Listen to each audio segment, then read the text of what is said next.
kathamrita tapto jivana kobi bhiririta kalmashapaha tabu kathamrita tapto jivana kobi bhiririta kalmashapaha. Hare Krishna.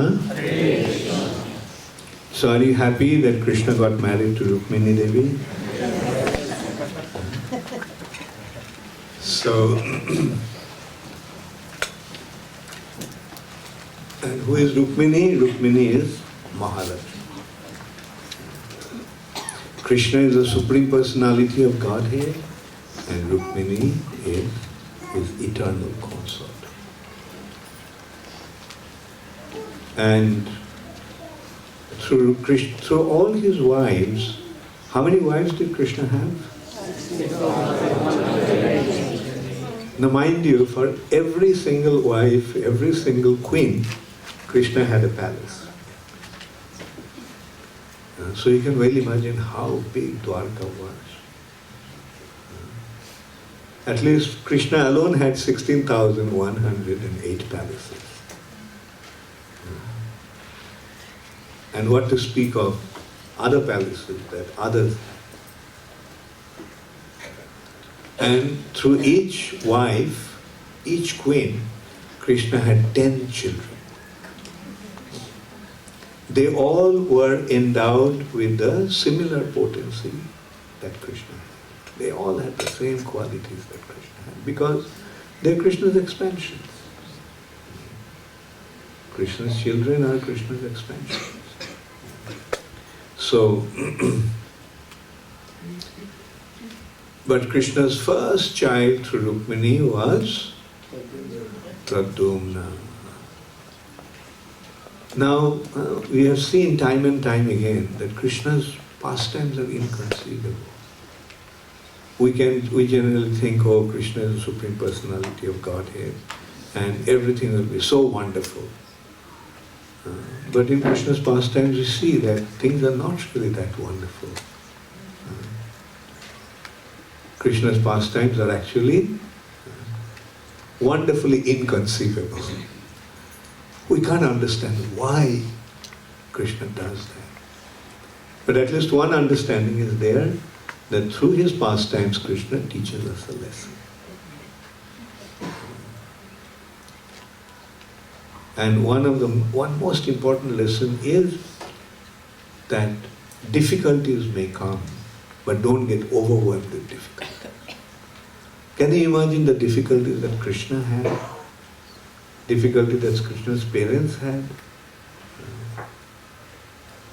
Like, they were in prison. They were imprisoned, in shackles. Krishna was born in a prison. Can you imagine? No one was there to attend Mother Devaki during the birth. So through that, what do we learn? If there is difficulties in your life, just compare it with Krishna's difficulty. That is the purpose. That is what Krishna is teaching. In material nature, all kinds of things will happen, but don't get overwhelmed. Because at the end, everything will be wonderful. As I gave the example the other day, the father is throwing the child. So don't worry about the throwing part of it. Just consider the catching part of it. That is the real fun. That is the real purpose. So, when Pradyumna was not even 10 days old, there was a demon called Sambarasura. He somehow got to know, actually from Narad Muni,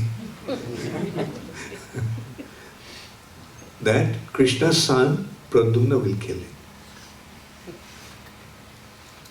So Sambarasura, as a as you already saw, what do the demons try to do?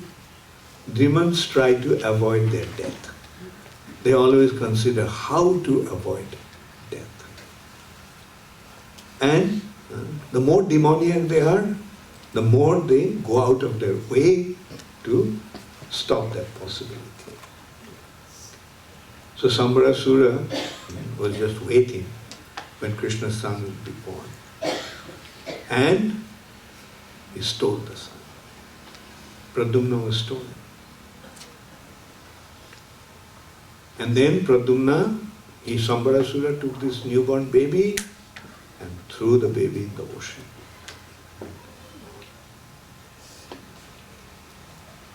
And in the ocean, a big fish swallowed that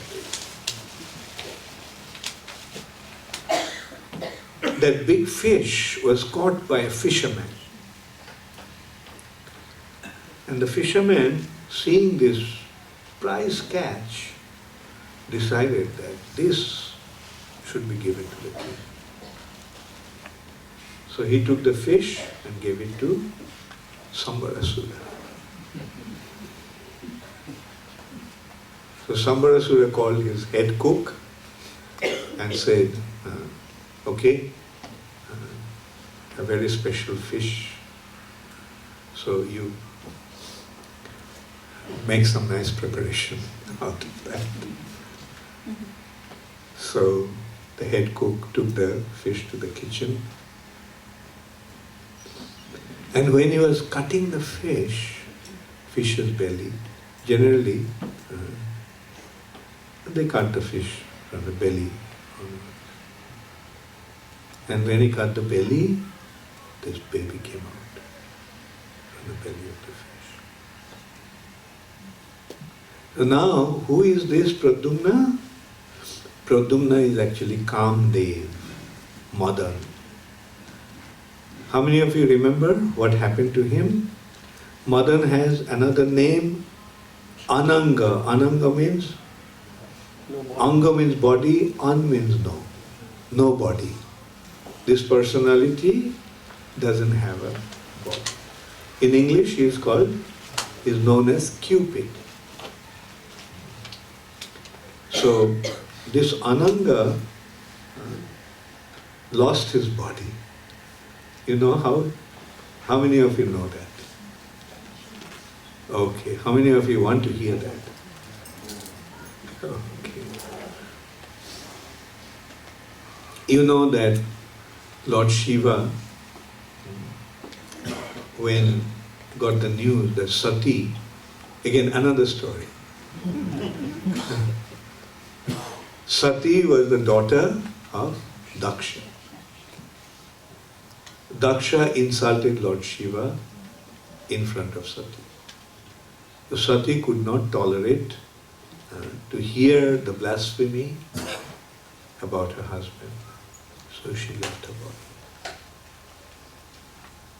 How many of you knew this? Okay, better response.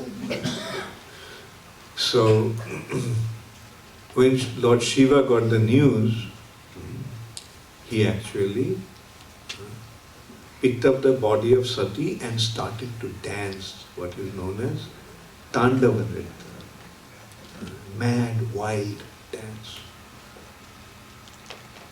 And Lord Shiva, what does Lord Shiva do? He is the Lord of destruction.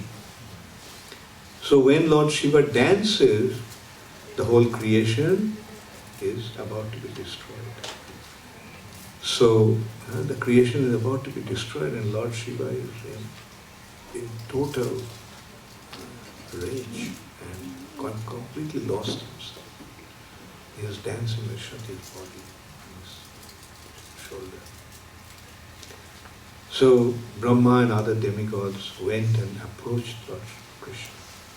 Narayan, please do something about it. So then Narayan released his Sudarshan Chakra.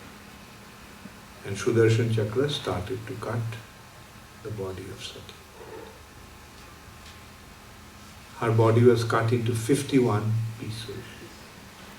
And those 51 pieces fell in 51 different places. And they are known as the Dham of the Devi, Tirthas of Devi. So, and then all of a sudden Lord Shiva noticed Sati's body is not there. So he became peaceful. And he sat down in meditation. So, in the meantime, you remember yesterday, Muchukunda, the demons were attacking and the demigods did not really have a proper general to defend them. So Muchukunda was actually defending the demigods. But the demigods felt that they need a general. They needed a general. Now, who would be their general? Brahma said the general has to be a very powerful personality. And that powerful personality can come only through Lord Shiva and Parvati. Because Sati has now born as the daughter of Himalayas, Parvati. So, Parvati was approached, you have to break the meditation of Lord Shiva. So Parvati went, but she couldn't break the meditation of Lord Shiva. Because Lord Shiva was so absorbed in his trance. So then the demigods approached Kamdev. What does Kamdev do? Kamdev arouses the amorous feelings in the hearts of the living entity. The feeling for, the attraction for the opposite sex is actually the work of Kamdev or Cupid. So they said, told Kamdev, look, you have to do something. You have to create, you have to shoot your arrows, the flower arrows, to Lord Shiva, so that his meditation would break and he would become attracted to Parvati. Kamdev said, please forgive me, I am not going to do that. Breaking Lord Shiva's meditation, he'll be so upset that I'll be finished. The demigod said, look, we'll protect you, don't worry. This is needed, it's a dire necessity. So being persuaded by the demigods, Kamdev, Kandharpa came to the place where Lord Shiva was lost in his meditation. And hiding behind a bush, he shoots some arrows. And being struck by those arrows, Lord Shiva's meditation broke. And he was very upset. Who did it to me? And he just looked at Kandharpa. And his glance was enough to burn him to nothing. So that is how he became Ananda, devoid of hunger. So now this Kamdev Pradyumna is born as, Kamdev is born as Krishna's son, Pradyumna. And Kamdev's wife was waiting for him to come again. Her name is Rati. Rati was in Sambarasura's protection. She was serving in his kitchen. And the head cook, when he found the baby, he gave it to Rati. And at that time, Narad Muni came there. And Narad Muni told who this boy actually is. Son of Krishna, Pradyumna, Sambarasura stole him, threw him in the ocean, the fish swallowed him, and now he has come to you. So please take care of him. And Rati also could recognize, although a little baby, she could recognize that this is her husband. So, then she started to take care of the boy. And in a very short time, he became fully matured young man. And Rati told that actually you are destined to kill Sambarasura. Sambarasura is endowed with all kinds of mystic power. So it will be very difficult for you to defeat him. But I'll give you a mantra that will defeat his mystic power. So then Pradyumna went to Sambarasura and challenged him to a battle. Sambarasura took his mace, huge mace, and he hurled it towards Pradyumna. Then Pradyumna, with his mace, he deflected that. And in this way, a terrible fight ensued between two of them. And then Pradyumna tried to attack Sambarasura, but Sambarasura disappeared all of a sudden, vanished. And he went up in the sky, and from the sky he started to hurl all kinds of weapons. And Pradyumna was completely overwhelmed, being attacked in that way. He couldn't see, and all that was happening was the weapons were coming at him, and there was no way he could actually deal with the person.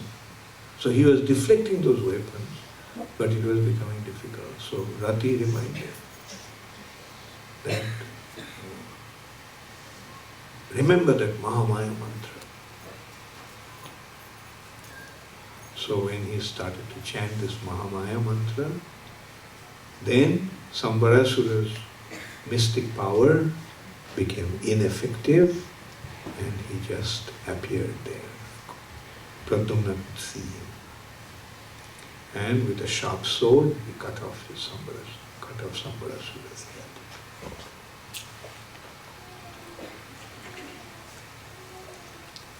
So then they went to Dwarka.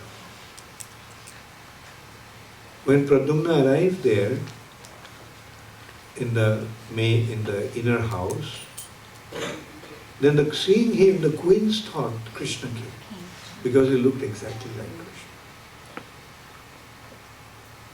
Only Rukmini felt that this boy reminds me of my lost son. If my son was alive, then he would have been of this age. He would have looked just like this. And at that time Krishna came with Devaki and Vasudeva.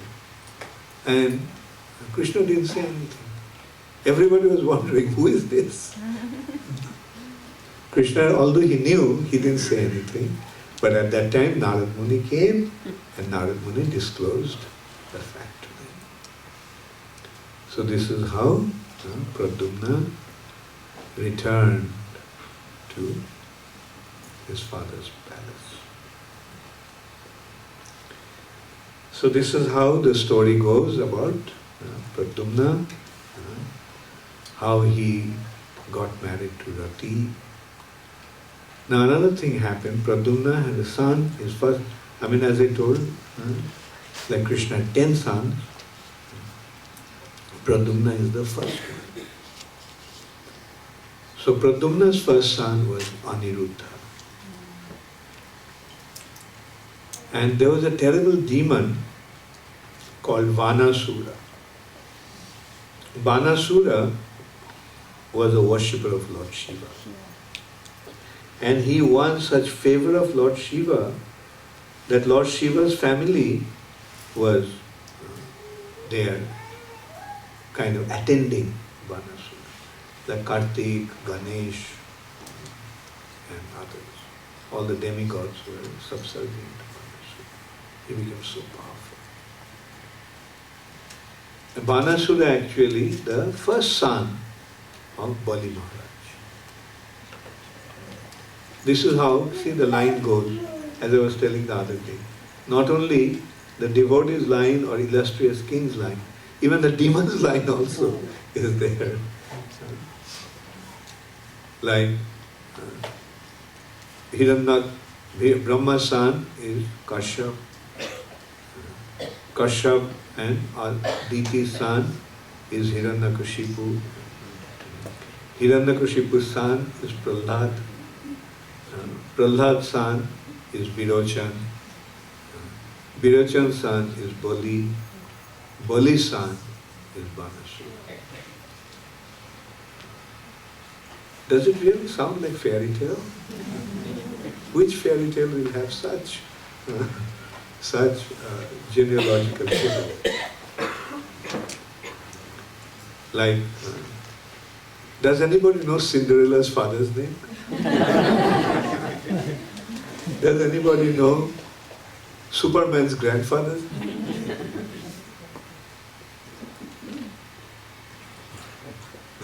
So that's the difference between fiction and fact.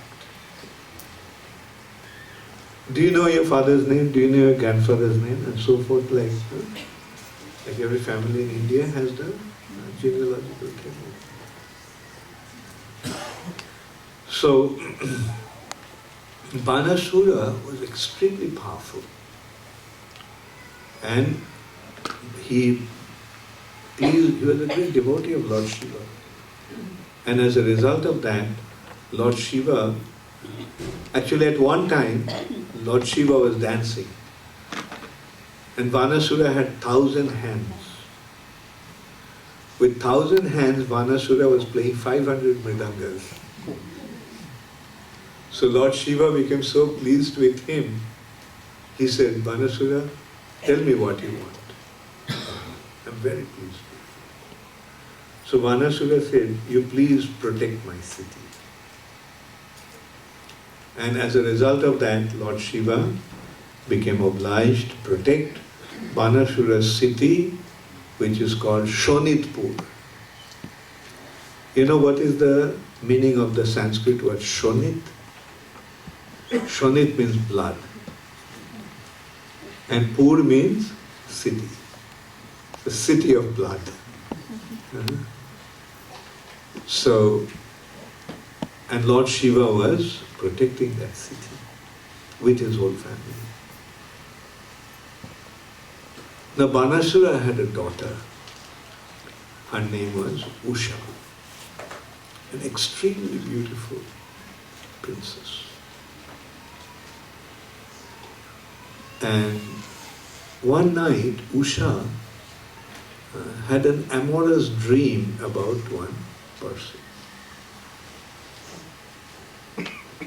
And she woke up and she started to call out to that person, oh my love, where are you? Please don't go, please come back. So Usha had a friend, her name was Chitralekha. She was the daughter of the minister of Banasura. And so, seeing her like that, speaking like that, so Chitralekha asked, hey, what happened, Usha? Who are you talking about? Then Usha told her about the dream. And she told like you're so handsome. And I have, just by seeing him in a dream, I have fallen in love with her in such a way that I have accepted him as my Lord and Master. So Chitralekha, to please her friend, she said, okay, let me see who that is. So Chitralekha had some wonderful qualities. She was an extremely good artist.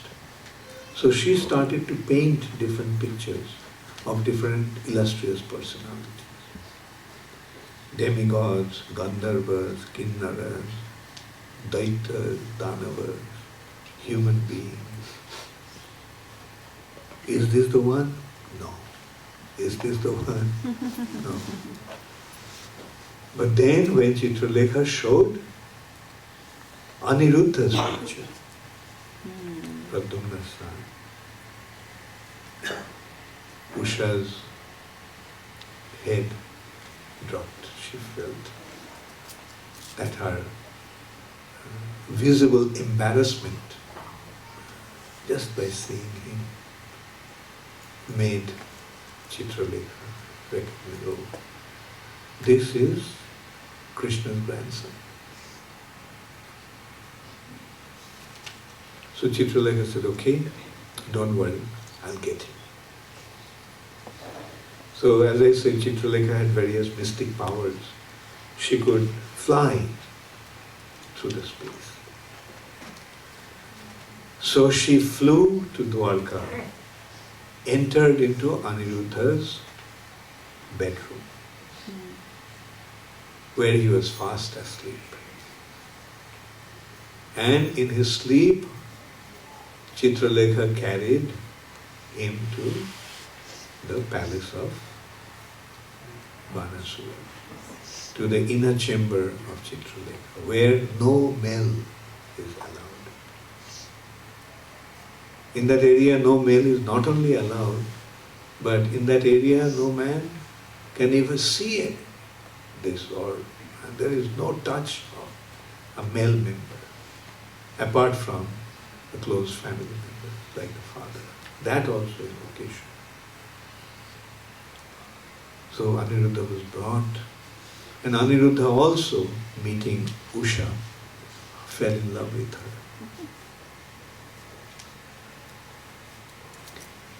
So, and Usha was extremely happy to find her lover with her. But after some time, the maidservants there started to notice the obvious sign of amorous relationship with the man in her. So they became afraid that what's happening, like if anything is wrong, then the king will kill us. So they reported to the queen, her mother. And her mother also came and saw the obvious sign of her contact with the man. So she went and told her husband that she is displaying the signs that will bring disgrace to our family. So immediately Banasura came there, surrounded by his soldiers. And he found Aniruddha is playing dice with Usha. So he was enraged to see Banasura. He ordered his soldiers, arrest him. So all the soldiers surrounded Aniruddha. But Aniruddha, with a mace in hand, finished them. And few of them just ran away. So at that time, Banasura used the Nagpash, a chain that is caused by serpents, and bound Aniruddha and put him in the prison, in captivity. The news reached Krishna. Narad Muni reported.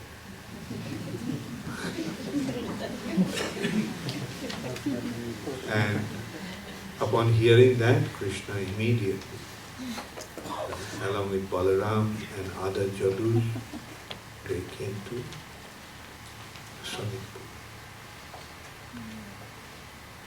And his army started to plunder that place. Banasura became extremely angry, so he came out. Then Lord Shiva also came out because he was there to protect the city.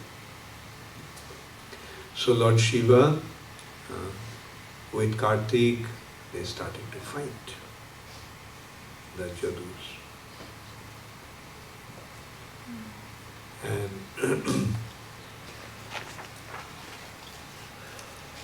then finally, after a long fight, Lord Shiva was defeated. Then finally Banasura came out himself. And he was attacked so severely by Krishna that he lost his chariot, he lost his weapon, everything was cut to pieces. And he was completely bewildered at that time in the middle of the battlefield. So her mother, Kutara, just came there to his rescue. She stood there naked, and Krishna just shifted his glance if you want to see naked. So at that time, Banasura was taken into the city. But again, Banasura came out to attack Krishna. With his 1,000 hands, he was holding 500 arrows, 500 bows. And on each bow, he had 2 arrows. And he shot 1,000 arrows to Krishna at one time. Krishna cut those arrows. And then, after a terrible fight, Krishna finally released his Sudarshan Chakra. And Sudarshan Chakra started to cut Banasura's hand, just as with a chainsaw you cut a branch of a tree. So at that time, Lord Shiva came out and begged to Krishna, please forgive him. And Krishna also agreed that, yes, I don't want to kill him, because I gave the words to Prahlad Maharaj that I will not kill any member of his family. But by the time Banasura's, out of 1,000 hands, 996 hands were chopped off. He was left with 4 hands. In this way, his pride was vanquished. And then Banasura fell at Krishna's feet, begged forgiveness, and offered his daughter to Aniruddha in marriage. So this is how another love story is enacted in Krishna's pastimes.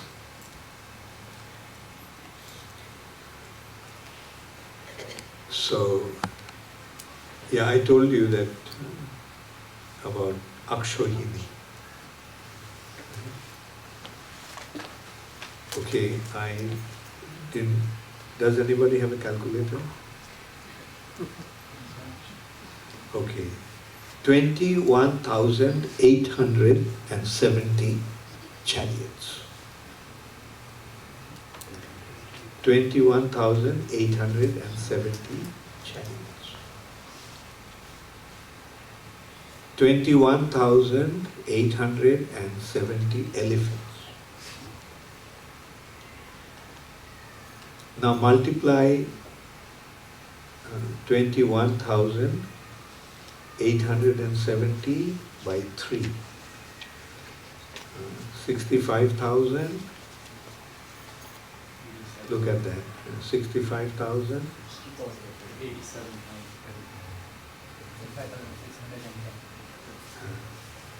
65,610.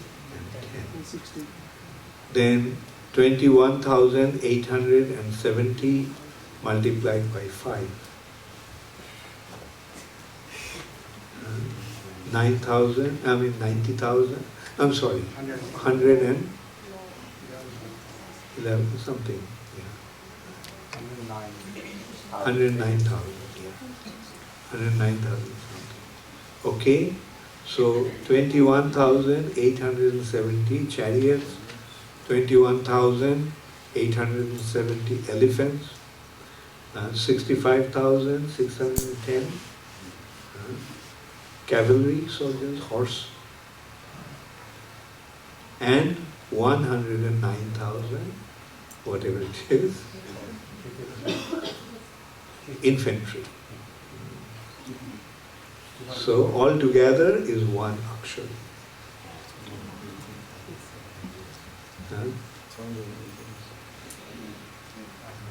Yeah, total will be around 220. 200 and close to 220,000. Not 18,000. 200. 19,000. Yeah, 218,000. No, not 200. Yeah, right. 218,000. That is 21,870 multiplied by 10. So that's one akshar. So, okay, does anybody have any question? I'm keeping a lot of time for question answers because that is very meaningful. And, okay. Hare Krishna Guru Maharaj, thank you for the class. My question is, in the Bhagavad Gita, at the end of chapter 5, Krishna says how he's the benefactor and well-wisher of all living entities, and he's the beneficiary of all sacrifices and austerities. And in the story that you told us of how Garga Muni was eating iron dust as his austerities, and you very kindly explained, Guru Maharaj, could you please also explain how did Krishna get the benefit from this austerity of Garga Muni? How does Krishna derive the benefit from the austerity? Yes. You see, the austerities are there. You see, what are the austerities? Denying the body its material needs, right? That's austerity. So that is actually an indicator that how much one is prepared to sacrifice this material, material advantages, material benefits, material needs for the sake of pleasing that personality. But ultimately Krishna doesn't really care for austerity so much. Sometimes he does, but generally Krishna cares only for devotion. In simple words, Krishna simply cares for love. Love of his devotees. When the devotees love Krishna, that is what pleases Krishna. Austerities, you see, again we can go back, these austerities and things are meant for focusing the mind. You see what is happening with us.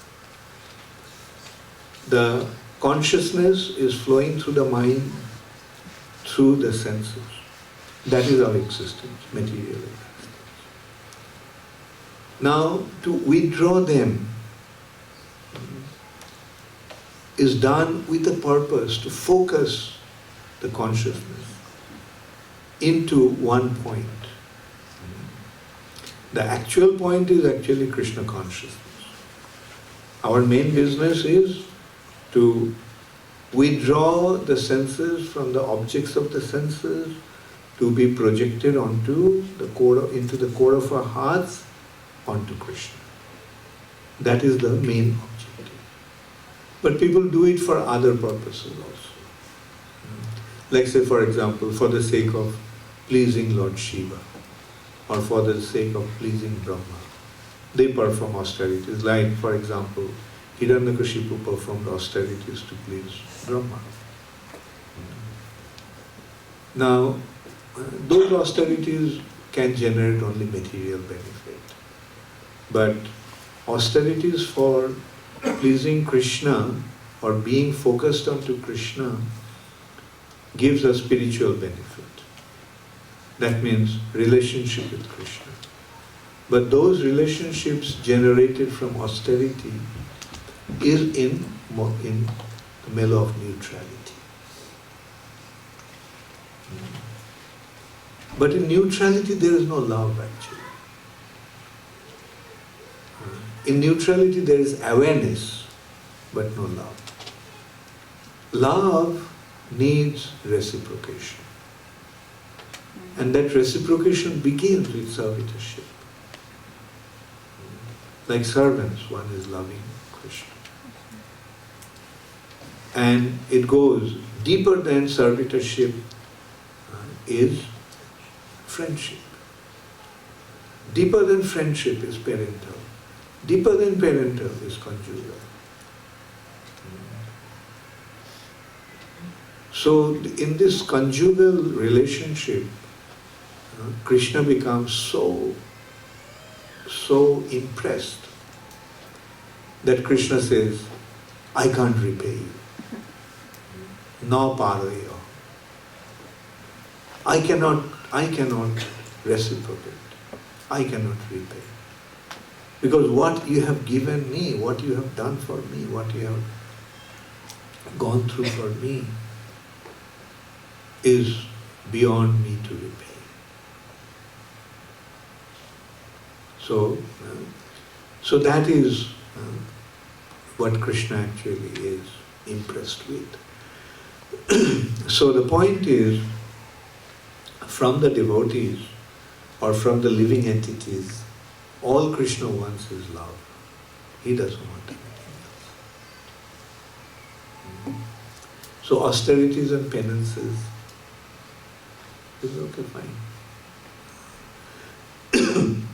But there is no loving exchange. Love means exchange, loving reciprocation. Thank you very much. Sorry, I had one more question. As you also explained, Guru Maharaj, that Garga Muni was performing the austerities to take revenge, and because he wanted a son who could, well, become the troublemaker, but which is not really Brahminical. It's not really Brahminical characteristic. But the Brahminical characteristic is to forgive. So how can this be understood better? You have to understand this is pastimes. Through these pastimes, yes, Krishna is actually teaching something. As you say, Garga Muni realized it was his mistake. Because a Brahmana doesn't become revengeful. And here Garga Muni did all that to take revenge. But did he really take revenge? Could he really take revenge? No. So, okay, any other question? Thank you so much. Hare Krishna. I just wanted to ask, Buddhists believe that the way to end suffering is to stop craving and to follow the 5 noble paths. So how do we Hindus end suffering? Oh, come again? Say it again. Buddhists believe... Say it a little slowly. Buddhists believe that the way to end suffering is to stop craving and to follow the 5 noble truths. So how 5 noble truths. What are those noble truths? Not to kill, not to steal, not to use false speech. Okay, good. So how do we Hindus end suffering? This where did you get from? Oh, I learned it at school. Okay. Okay. So I was just good. What actually means to not act sinfully, but act in a pious way. So these are good actions. Good actions generate good result. And good result means enjoyment. And bad results means suffering. Right? So if you don't act in a wrong way, then you won't suffer. So now as you asked, what is Hindu take on that? Right? So the Hindu take on that is Bhagavad Gita is saying, you surrender to Krishna and you'll become free from all your sinful reactions. That means no suffering. So you want to become free from suffering? Just surrender to Krishna and it will happen. And although they are coming up with all these moral principles, name again these 5 things? Not to steal, not to kill, Okay, fine. Not to steal. Now who does everything belong to? Acha, now what is the definition of stealing? to take something without asking. Right, very good. To take something without the permission of the owner. Now who does everything belong to? Now did they ask Krishna that can I please use this?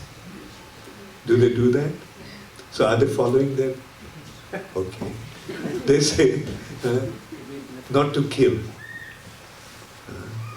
Did you ever consider how many animals are being slaughtered in this culture? So in one hand they're saying not kill, but the whole culture is based on cow killing. Right? So that means they're saying something without really understanding it or without any intention of following it. Right? Now tell me what you are going to do.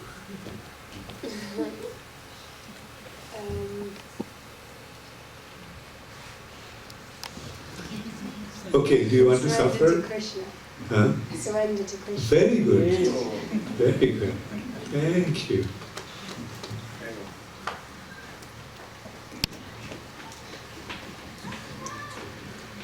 Hare Krishna Guru Maharaj.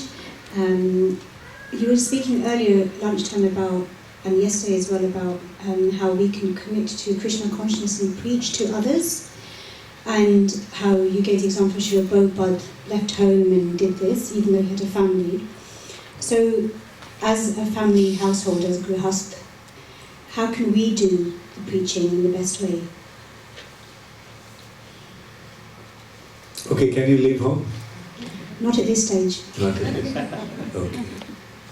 And so, staying at home, are you meeting people?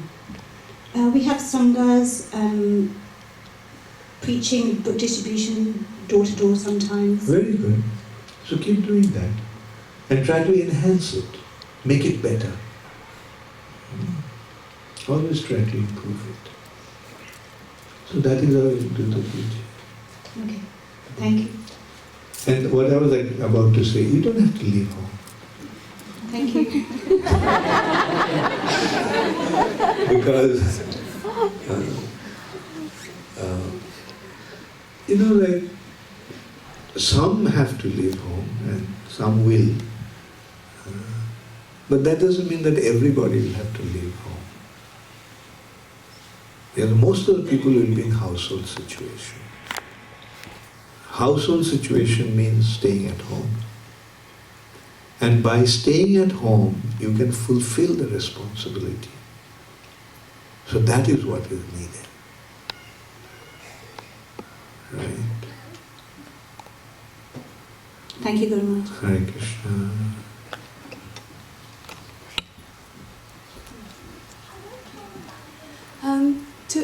About the stories you've just told us, Krishna's grandson went to Usha. Isn't that immoral? And wasn't his father, her father, correct to take offense? And where is the morality? Where is the? Morality? Well, for Kshatriyas, might is right. See, that is the Kshatriya. Like Kshatriya can steal a girl. Kshatriya can steal somebody's kingdom. Not steal in that way. Like we are seeing, Krishna is taking the princes away.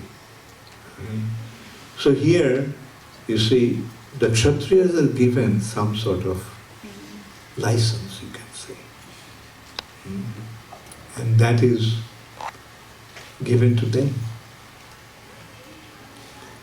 But others generally wouldn't do that. But if we are to understand from these stories morals and life lessons in the current stage, isn't it open to all kinds of abuses in that case? If the person wishes to it would have been abuse had the girl not been willing. But when both the parties are in agreement, then where is the consideration of abuse? Right? When Romeo fell in love with Juliet, was it abuse?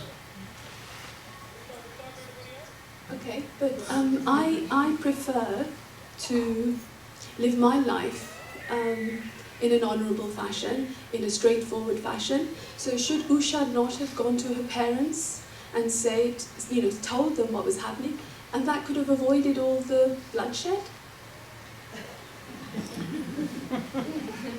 Well, you have to ask Krishna. As I said, the Kshatriyas are given certain license. Because, you see, it's like this. The Brahmanas dominate by their intellect, by their brain power. Kshatriyas dominate with their physical and military power. What they want, they get it. Like a lion. These are according to the modes of material nature. There are 3 modes of material nature. Those who are influenced by the mode of goodness, they develop certain characteristics.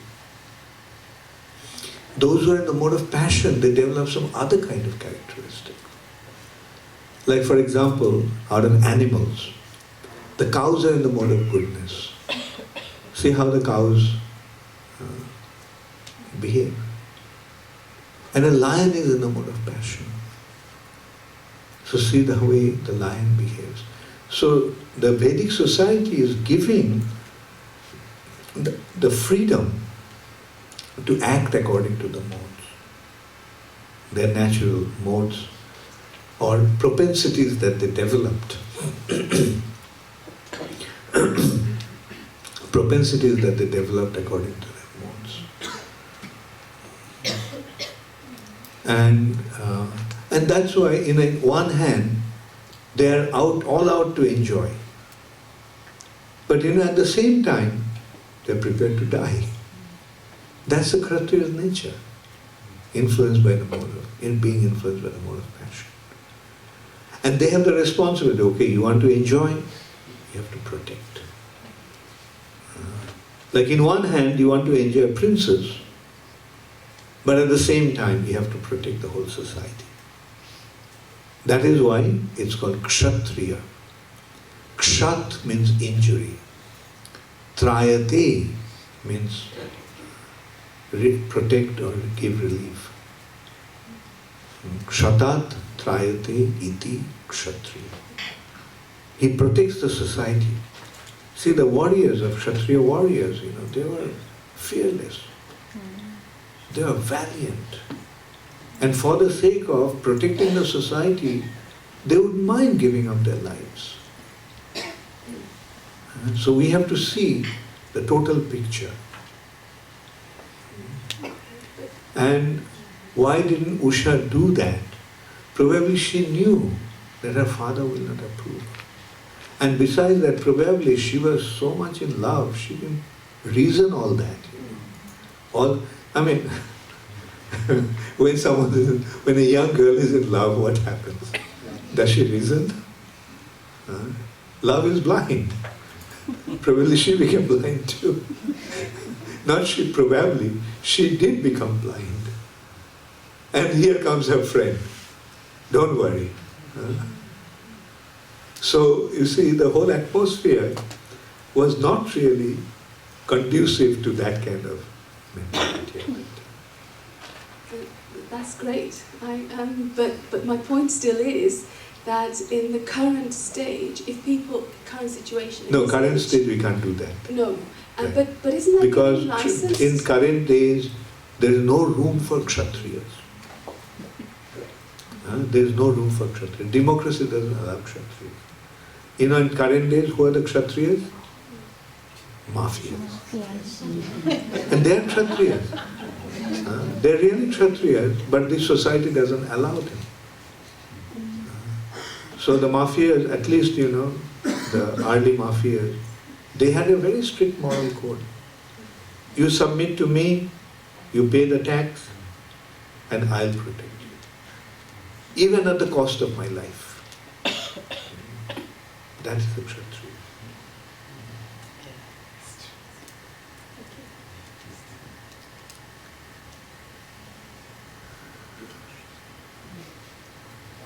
Okay, Hare Krishna. You give it to me.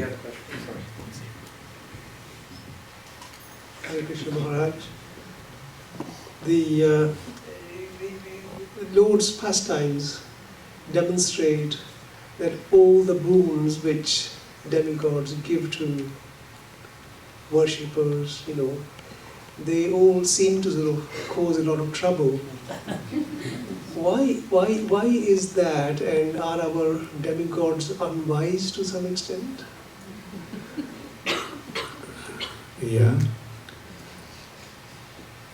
The thing is, you see,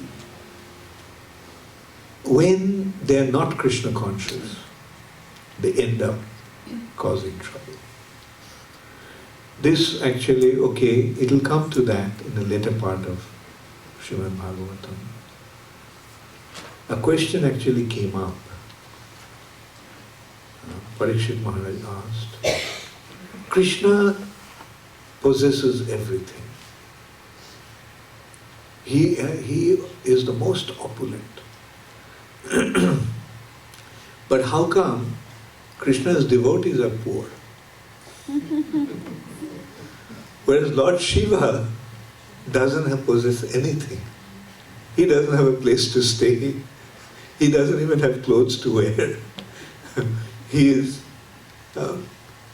completely, bereft of any opulence. But his devotees are opulent. Why is that? Isn't it a paradox? That Krishna's devotees are poor, who owns everything, and Shiva's devotee, who himself doesn't own anything.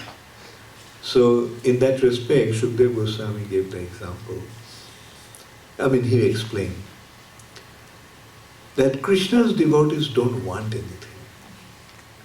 They simply want Krishna, they want to love him, they want to serve him. That is the attitude of Krishna's devotee. Because they know that Krishna is the Supreme Personality of Godhead. He is already maintaining, providing them with everything that they need. So why separately ask anything from him? Whereas Lord Shiva is very quickly pleased. Therefore demons take advantage of that. Very quickly pleasing Shiva, they get some boon to fulfill their desire. But those fulfillment of those desires do not benefit them. It ends up causing them distress. And in that respect, he gives the example of a demon called Brikasura. Brikasura was cutting the flesh from his body and offering it to the fire to please Krishna, please Shiva, Lord Shiva. But when Lord Shiva didn't come, he was about to cut off his head and offer it to the fire. So then Lord Shiva came, said, what do you want? So he said, give me the boon that upon whosoever head I would place my hand, he would immediately die. his head would crack in 1,000 pieces and he'd die. So Lord Shiva says, fine. See, Lord Shiva gives the boon without considering. He's pleased. Oh, you have done so much for me. Okay, what do you want? Granted. But then this Brikasura, he said, is it true? Did you really give me the benediction? So let me see whether it works. So he wanted to put his hand on Lord Shiva's hand. So Lord Shiva ran. And so he was, so seeing his condition, Krishna assumed the form of a little boy. And he stood on the way and asked Brikasura, hey, why are you running like this? So Brikasura said, see, after so much distress and trouble, I got this boon, and why he gave me the boon, but when I tried to test it, he's running away from me. So that this is the point that he was making, Sukadeva Goswami was making, that you see, Krishna's devotee relationship with Krishna is based on love.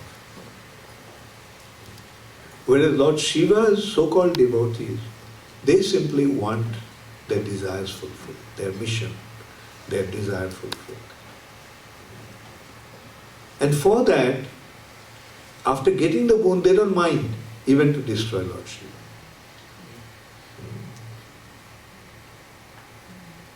So, that is the point. And it is also said, Krishna Bhakta Nishkam Atoev Shanto. Devotee of Krishna doesn't have any desire besides serving Krishna. Therefore he is completely peaceful. But Bhukti Mukti Siddhi Kami Shakali Ashanto. Those who want to enjoy material nature, those who want to become liberated from material bondage, and those who want to achieve mystic power through yoga, they all are perturbed, Ashanto.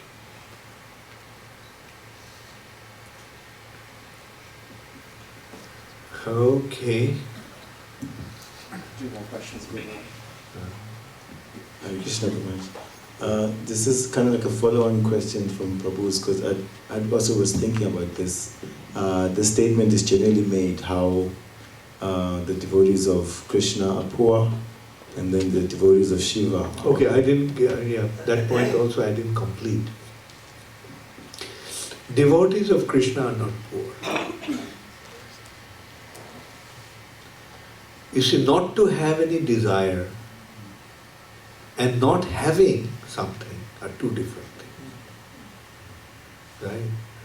Poor means when he wants something but he doesn't have it. That is poverty. Like say for a person who is in the Himalayan mountain cave, in a cave of Himalayan mountain, performing austerities, meditating for so many years, devoid of anything material. Is he poor? If you go and tell him that I'll make you the CEO of my company, do you think he'll accept that offer? So that's the difference. And in that respect, there is another very beautiful incident also. Krishna came to Kurukshetra on the occasion of solar eclipse. And then the residents of Vrindavan kidnapped Krishna.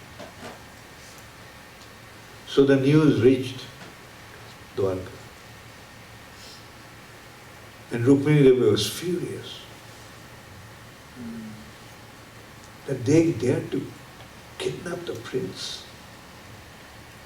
So she took the army, surrounded Vrindavan, sieged Vrindavan, arrested the residents of Vrindavan.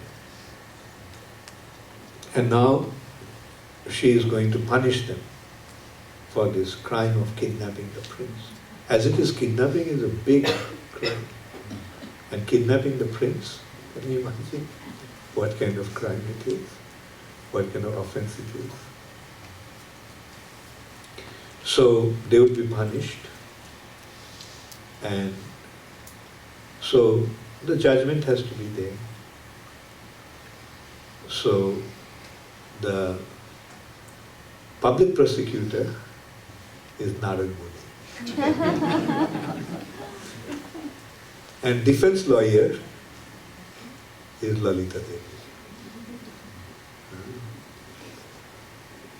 And so their point is, we didn't kidnap. Kidnap is when you take somebody against his will. But here, we are not kidnapping, we are assisting Krishna to fulfill his desire. He wanted to come, that's why we brought him here. So case was dismissed. Right? But then there was a consideration. Rukmini Devi wondered, in Dwarka all the opulence is there. Everything is available in Dwarka. There is nothing that Krishna cannot get in Dwarka. Then, but why Krishna's heart is always in Vrindavan? She admitted that during the daytime, Krishna is always absent-minded, as if his mind is something. And at night he dreams, in dreams he goes to Vrindavan. They could hear Krishna calling out to the cowherd boys, cowherd girls, Nanda Maharaj. So they knew that in a dream Krishna went to Vrindavan. So that she's admitted that Krishna's mind is always in Vrindavan. But she wondered, what is there in Vrindavan? It's just a forest. Now why Krishna is so attracted to Vrindavan? Then she was told by Lalita Devi, actually in Vrindavan the land is made of Chintamani. The Chintamani can fulfill any desire. This forest here is full of desire trees. This forest is made of not ordinary trees, desire trees. One desire tree can fulfill all your desires. Now it's a forest of desire trees.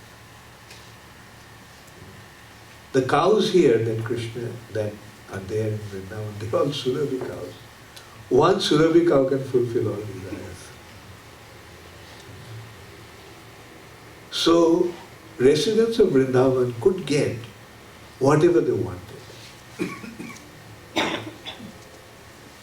But they don't care for anything else but Krishna. All they want is simply to serve Krishna and love Krishna. Therefore, they don't have any other desire. That's why Vrindavan is still a forest. In Vrindavan, Krishna is tending the cows. So what is that attracts Krishna so much? It's the love of the devotee.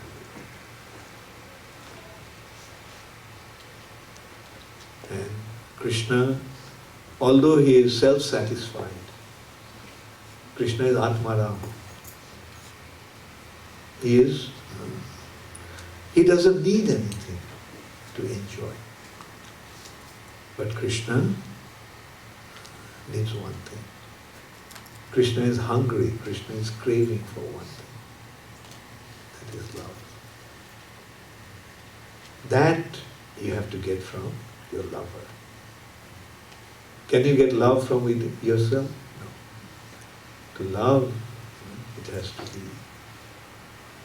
party to reciprocate with. Now you understand why the devotees are poor.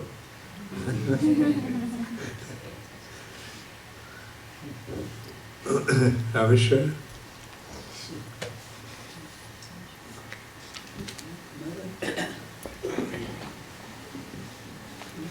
Earlier on, didn't we say that there were two Krishnas? Krishna for Dwarka, Krishna for Vrindavan. So how does this story fit in? Which one? The one you just related. Okay, yeah. The kidnapping. That Krishna of Dwarka is dying to go to Vrindavan. That's the difference. You see, the reality is, Krishna of Vrindavan is the original Supreme Personality of Godhead. And his first expansion is Vasudeva. This is expansion, there is no difference, but expansion. But as an expansion, Vasudeva is not getting what is there in Vrindavan. That's why he's hankering for going to Vrindavan. Thank you. Hare Krishna. One more question.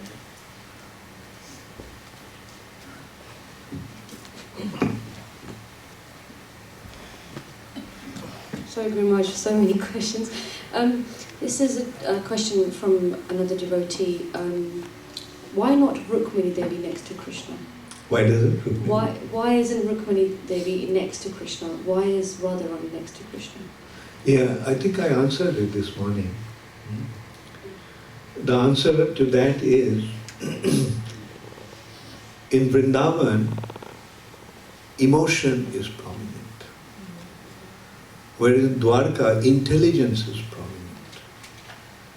So Radharani is the embodiment of emotion. And Rukmini Devi, or rather Chandravali, is intelligence. So therefore their role changed here. Their roles changed. In Vrindavan, Radharani is prominent. In Dwarka, Rukmini Devi, who is Chandravali, is prominent.